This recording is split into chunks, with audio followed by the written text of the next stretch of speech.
महाराष्ट्रात ओला, उबेर, रॅपिडो बंद होणार. 24 तासात सरकारने घेतला यू-टर्न. नेमकं काय घडलं? हजारो चालकांच्या रोजगारावर टांगती तलवार आणि आता सर्वसामान्य प्रवाशाचं काय होणार? आजच्या व्हिडिओमध्ये आपण सगळं सोप्या भाषेत समजून घेणार आहोत. महाराष्ट्र सरकारने शुक्रवारी मोठा निर्णय घेत ओला, उबेर आणि रॅपिडोचे ॲप्स गुगल प्ले स्टोअर आणि ॲपल ॲप स्टोअरवरून हटवण्याचे आदेश दिले होते. पण अवघ्या 24 तासातच सरकारने हा निर्णय थांबवला. मग अचानक असा यू-टर्न का घेतला गेला? यामागे कायदेशीर अडचण होती का? की जनतेच्या प्रतिक्रिया पाहून सरकार मागे हटले? चला सगळं क्रमाने समजून घेऊया. नमस्कार मंडळी, मी पी.के. भांडवलकर सत्तामंचच्या चॅनलमध्ये तुमचं स्वागत करतो. मंडळी, सुरुवात झाली बाईक टॅक्सीच्या वादातून. महाराष्ट्रात रॅपिडोने 2020 पासून परवानगीशिवाय बाईक टॅक्सी सुरू केली होती. तेव्हा सरकारने स्पष्ट परवानगी दिली नव्हती. नंतर पुणे आर-टी-ओनेही परवाना अर्ज फेटाळला. मुंबई उच्च न्यायालयाने 2023 मध्ये विनापरवाना सेवा बंद करण्याचे आदेश दिले होते. सुप्रीम कोर्टाने हस्तक्षेप करण्यास नकार दिला होता. तरीही कंपन्यांनी काही ठिकाणी सेवा सुरूच ठेवली होती. यानंतर सरकारने 2025 मध्ये नवीन बाईक टॅक्सी नियम आणले. या नियमानुसार फक्त इलेक्ट्रिक बाईक टॅक्सीला परवानगी होती. त्या बाईक पिवळ्या रंगाच्या असाव्यात आणि त्यावर बाईक टॅक्सी लिहिलेलं असणं बंधनकारक होतं. पण सरकारचा आरोप असा आहे की कंपन्यांनी नियम मोडत पेट्रोल बाईक वापर सुरूच ठेवला. म्हणून मार्च 2026 मध्ये त्यांचे तात्पुरते परवाने रद्द करण्यात आले.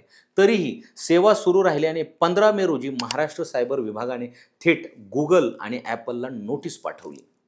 आदेश स्पष्ट होता: ओला, उबेर आणि रॅपिडो ॲप स्टोअरवरून हटवा.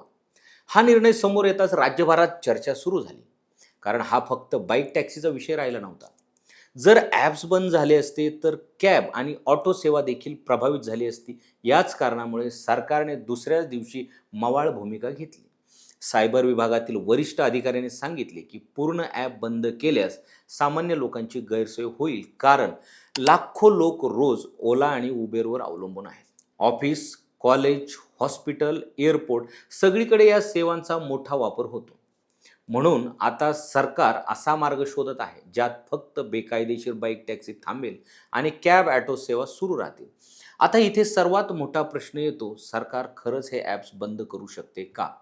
कायदेतज्ञांच्या मते सायबर विभागाने वापरलेले आय.टी ॲक्टचं कलम 79(3)B मुख्यतः बेकायदेशीर कंटेंट हटवण्यासाठी वापरलं जातं, पूर्ण ॲप बंद करण्यासाठी नाही. तज्ज्ञ सांगतात की कोणतेही ॲप पूर्णपणे ब्लॉक करण्याचा अधिकार केंद्र सरकारकडे असतो.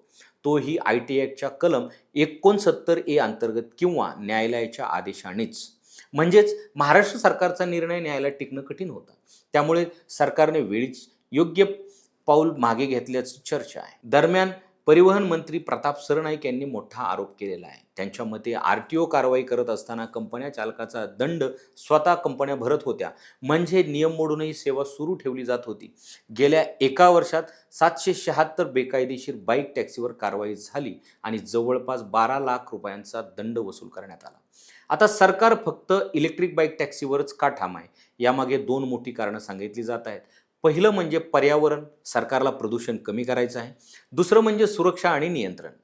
मुख्यमंत्री देवेंद्र फडणवीस यांचं मत आहे की मोठ्या कंपन्यांकडे इलेक्ट्रिक वाहनांचा ताफा उभा करण्याची क्षमता आहे.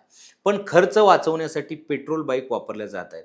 मात्र दुसरीकडे चालकांची अडचणही तितकीच मोठी आहे.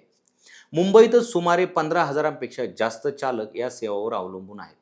अनेकांनी कर्ज काढून पेट्रोल बाईक घेतल्या आहेत. आता अचानक इलेक्ट्रिक बाईक घ्यायची म्हटलं तर त्यासाठी जवळपास 1.5 ते 1.8 लाख रुपये खर्च येतो. म्हणून बाईक टॅक्सी संघटनांनी सरकारकडे 12 ते 18 महिन्यांची मुदत मागितली आहे, जेणेकरून चालकांना हळूहळू ईव्हीकडे वळवता येईल. आता पुढे काय होणार? सरकार नवीन नियम आणणार का? फक्त ईव्ही बाईक टॅक्सी सुरू राहणार का? की पुन्हा न्यायालयात मोठी लढाई होणार? हे पाहणं महत्त्वाचं ठरणार आहे. पण एक गोष्ट स्पष्ट आहे: हा वाद फक्त ओला, उबेर आणि रॅपिडो पुरता मर्यादित नाही. हा प्रश्न आहे रोजगाराचा, प्रवाशांच्या सोयीचा, कायद्याचा आणि भविष्यातील ट्रान्सपोर्ट सिस्टमचा आहे. तर मंडळी, तुमचं मत काय? की महाराष्ट्रात पेट्रोल बाईक टॅक्सीला परवानगी मिळायला हवी का? की सरकारचा ईव्हीवरचा निर्णय योग्य आहे? कमेंटमध्ये नक्की सांगा. आणि अशाच नाविन्यपूर्ण माहितीसाठी सत्तामंचच्या चॅनलला सबस्क्राईब करा आणि सत्तामंच पेजला फॉलो करायला विसरू नका.